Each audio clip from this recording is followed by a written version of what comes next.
शुरू अल्लाह के नाम से जो बड़ा मेहरबान और निहायत रहम करने वाला है। बेटी बददिल होकर मायके आ गई। दोस्तों, इस वीडियो में आगे बढ़ने से पहले अगर आप लोगों ने अभी तक हमारे YouTube चैनल औरत हब को सब्सक्राइब नहीं किया तो इस चैनल को सब्सक्राइब कर लें और साथ ही लगे बेल आइकन को भी प्रेस कर दें ताकि तवातुर के साथ हमारी वीडियोस आप तक पहुंचती रहें। बाप ने कहा, तुम्हारे हाथ का खाना खाए बहुत दिन हो गए हैं, आज मेरे लिए एक अंडा और एक आलू उबाल दो और साथ में एक गर्मा गर्म कॉफी, लेकिन 20 मिनट तक चूल्हे पर रखना। जब सब कुछ तैयार हो गया तो कहा, आलू चेक कर लो, ठीक से गल कर नरम हो गया है। अब अंडा छू कर देखो, हार्ड बॉयल हो गया है और कॉफी भी चेक करो, रंग और खुशबू आ गई है।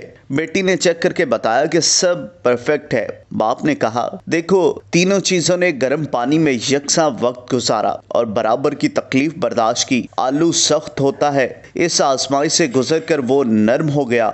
अंडा नरम होता है, अगर तो टूट जाता, लेकिन अब सख्त हो गया है और उसके अंदर का लिक्विड भी सख्त हो चुका है। कॉफी ने पानी को खुश रंग, खुश जायका और खुशबूदार बना दिया है। तुम क्या बनना चाहोगी, आलू, अंडा या कॉफी? ये तुम्हें सोचना है। खुद तब्दील हो जाओ या फिर किसी को तब्दील कर दो, ढल जाओ या ढाल दो। यही जिंदगी गुजारने का फन है। सीखना, अपनाना, तब्दील होना, तब्दील करना, ढलना और ढल जाना, ये उसी वक्त मुमकिन है जब निबाह करने का अज़्म हो कि कम हिम्मत मंजिल तक नहीं पहुंचते, राह से ही हलाक हो जाते हैं। अपने काम के साथ साथ आसिफ का काम भी कर डालें। दोस्तों, अगर आपको ये वीडियो पसंद आई हो तो इस वीडियो को लाइक करें, कमेंट करें और हाँ, जाते जाते हमारे YouTube चैनल औरत हब को लाइक, सब्सक्राइब करना मत भूलिएगा।